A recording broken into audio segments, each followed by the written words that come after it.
राधिका बरसाने वारी की जय। राधे राधे। 5वें अध्याय में नारद जी बैसाख मास में क्या क्या दान करना चाहिए, क्या दान करने से कौन से पुण्य फल की प्राप्ति होती है, यह सब बताते हैं।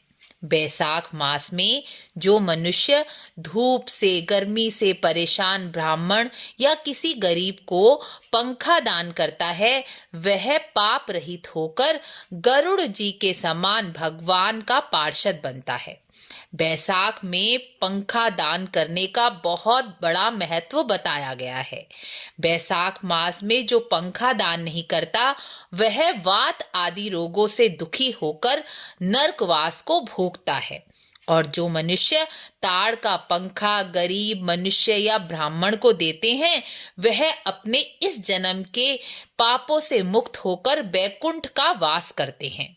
बैसाख मास में गर्मी बढ़ रही होती है। बैसाख मास में बढ़ती गर्मी के कारण जो मनुष्य फुटपाथ झोपड़ी पर रहने वाले लोग परेशान होते हैं, उन्हें पंखा दान करने से गर्मी से उन्हें राहत मिलती है, उन्हें सुख का अनुभव होता है। और यही सुख आपका पुण्य है जो तत्काल आपके मन को भी अनुभव होगा। बस एक बार करके तो देखिए। किसी असहाय को सुख पहुंचाना आपकी आत्मा का तृप्ति का कारण बन सकता है। बैसाख मास में जो मनुष्य खड़ाऊं जूते छाता दान करते हैं, वह संसार में कभी दुख नहीं पाते और अगले जन्म में राजा के समान सुख भोगते हैं। बैसाख मास में जो मनुष्य धर्मशालाएं बनाते हैं, ब्राह्मण भोजन करवाते हैं, उनके फल का वर्णन नहीं किया जा सकता, ऐसा स्वयं ब्रह्मा जी नारद जी से कहते हैं। बैसाख मास में जो मनुष्य ब्राह्मण को चारपाई दान करता है, वह निरोगी होता है। जो स्वस्थ काया प्राप्त करना चाहते हैं या निरोगी रहना चाहते हैं, वह बैसाख मास में गरीब लोगों को चारपाई का दान करें। जो मनुष्य ब्राह्मण को पलंग दान करते हैं, वह अपने जाने अनजाने किए हुए समस्त पापों को नष्ट कर देते हैं। जैसे कपूर अग्नि के स्पर्श से ही तुरंत जल जाता है, इस तरह मनुष्य के पाप भी शुभ कार्य करते ही जल जाते हैं।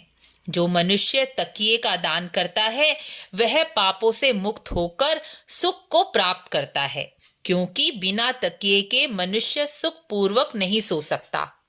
बैसाख मास में कुमकुम और पुष्प दान करने से राजा के समान सुख प्राप्त होता है।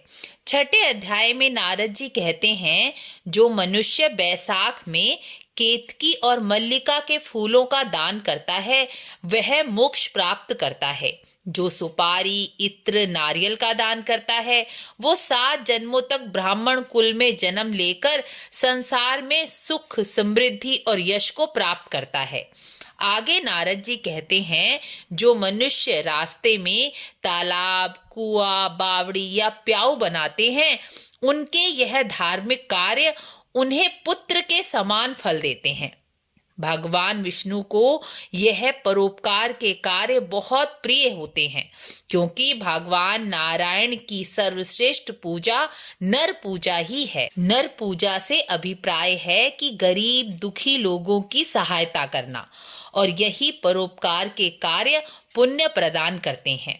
भगवान विष्णु कहते हैं, जिन्हें किसी वस्तु की आवश्यकता हो और वह वस्तु खरीदने में वह समर्थ ना हो, तो उस वस्तु का दान देना मेरी सीधी प्रसन्नता और कृपा प्राप्त कराने वाला होता है। बैसाख मास में सत्संग सुनना, जलदान करना, अन्नदान करना, पीपल और आंवले के वृक्ष को लगाना पुत्र संतान उत्पन्न करने के बराबर माना गया है। अर्थात बैसाख मास में जो मनुष्य इन सब कार्यों को करता है, उसकी मुक्ति बिना संतान या पुत्र के बिना भी हो जाती है। पीपल आंवला या ठाकुर जी को अपना पुत्र मानकर उसकी सेवा देखभाल करना मोक्ष प्रदान कराते हैं। ऐसी संतान तो देवता भी चाहते हैं और देवताओं को भी यह दुर्लभ है। इसलिए बिना संतान वाले मनुष्य यह कार्य करके अपने मोक्ष का मार्ग स्वयं बना सकते हैं। इस प्रकार 5वां और 6ठा अध्याय पूर्ण हुआ। मिलते हैं अगली वीडियो में। राधे राधे।